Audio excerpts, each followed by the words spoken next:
really fun to get something new that you have to figure out how to use, but it can be a little frustrating as well.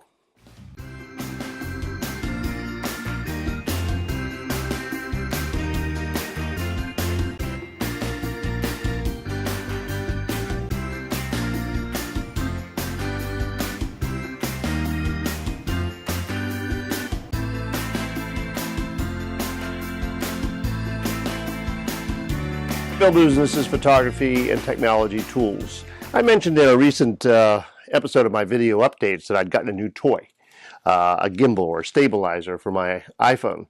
And this is it. This is the Zhiyong Smooth Q gimbal or stabilizer.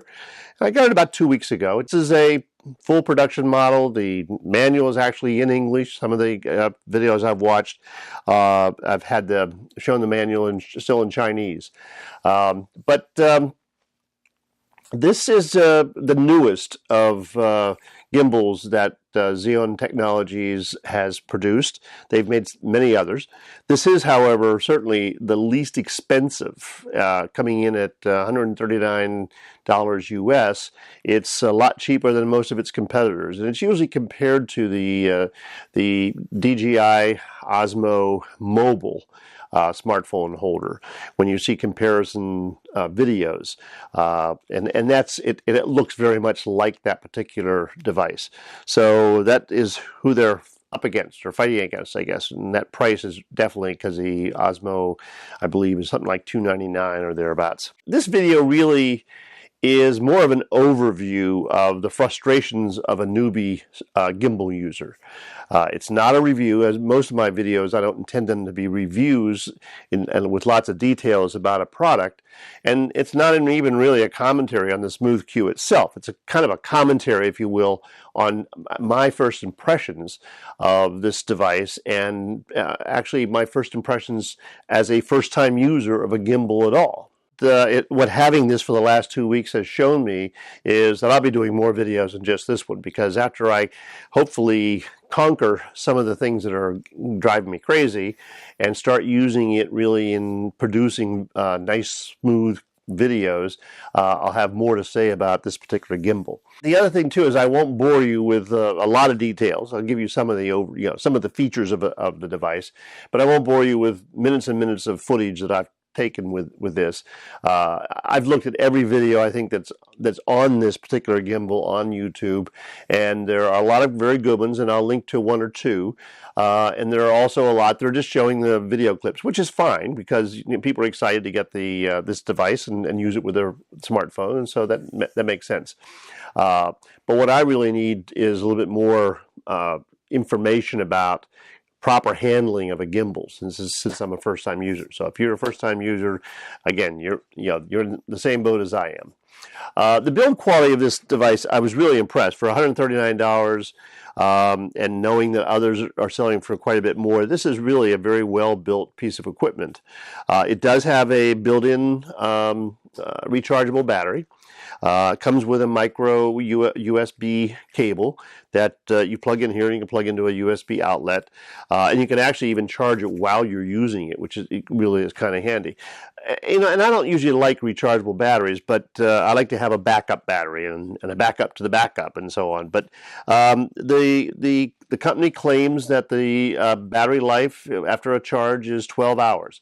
And from most of the reports of people that have had pre-production models or have maybe been early advanced purchases of the device or advanced delivery of the device are reporting that that's a fairly accurate number, 12 hours of battery life, which is great. I mean, I can't see that I would really go around 12 hours using this, but what it means is that you can be fairly certain that it's going to last for your shoot.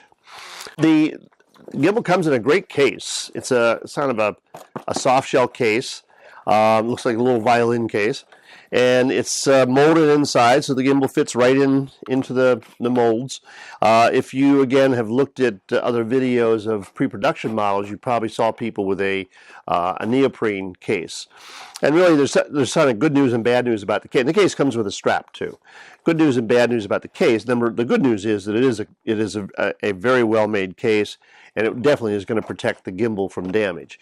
The bad news is that because it's it's got a molded inside, the gimbal, if you have to increase the size of the bar to accommodate your smartphone, if you have a large smartphone, then you have to return it to the normal setting in order to get it back in the case. Whereas you could leave it that, so it fits your smartphone every time you pick it up, and still get it in the neoprene case, I think. But that said, I still am quite happy with this particular case, and I'm glad. I'd rather have this than the other because it's going to be a little bit more protective, I believe, of the piece of this pretty nice piece of equipment. I've never had a gimbal before. I've never used one. Never had one in my hand, so I really can't compare it to any of the others. And there are plenty of videos on YouTube that do exactly that. And from people that are used to using, say, the DJI Osmo Mobile, and are now holding on to this gimbal, they can give you some first-hand experience comparisons between the two. As I said, it's quite well made, and because it's mostly plastic, but also has some very solid metal pieces where the three motors are in particular, it's fairly light. And so I could see holding this for extended periods of time. I'm not really a vlogger, but you can use this for vlogging. But I can't see holding my arm outstretched like this for very long and recording a vlogging session. I'll be using my iPhone 7 Plus. And unfortunately, I have to take my case off. I've listened to people who've said with the case they have on their particular iPhone 7 Plus, they were able to use it with the phone remaining in the case. I had to take it off. And what you're trying to do is put the phone in this holder and push it into the end here where this is the motor that's going to control its levelness and turning, or one of the motors. And you want to do that so that you miss the volume buttons on your phone. So I'm doing that. It has a very nice rubbery holder for clamp holder for the phone, and it's fairly easy. There we go, got it in. And you want to make sure that it's pushed down into this little piece right here, this rubbery piece. Now, one of the problems with that I see is that it's covering up the lightning port. So even though and one of the features of this particular phone is it does have a charging port, so you could charge your iPhone while you're using it, or your smartphone. But that's not going to work for me in this particular orientation because that port is covered up. And if I move the phone the other way around, it hits the volume buttons, and so that's no good. But that's a small thing. So when you put the phone on, it just sort of flops. I mean, the iPhone 7 Plus does. So the first thing you have to do, and you don't turn it on until you have the phone relatively balanced as you can get it. And if you turn it on without doing that, then you're just going to make the motors work real hard, and you'll wear your battery out faster and could damage the motors really as well. Once you have your phone inserted, then what you need to do is there is a bar right here. The bar that attaches to the handle has a screw. You loosen that screw so you can extend the handle out further than that. And so you find the place where your phone is relatively balanced. And I have found that, and I marked it with a pencil mark for now. I'm going to use like a silver Sharpie to mark it when I'm sure that is exactly where the phone is always balanced. So I've got it in that line right now. And as I hold up now, it's not flopping, and it's relatively balanced, really. So then what you do is you hold the power button, which also serves as a record button when you're using the Zhiyun Play app. I hold this in for 30 seconds and watch the phone sort of come to an attention. Ta-da! It's ready to use. So it's in the first of 3 modes. And in this mode, it really is fairly easy to use. I'm stressing how frustrated I am in using it. But in this particular mode, I'm not frustrated in being able to use it. I'm frustrated in understanding the other two modes and how they're best used.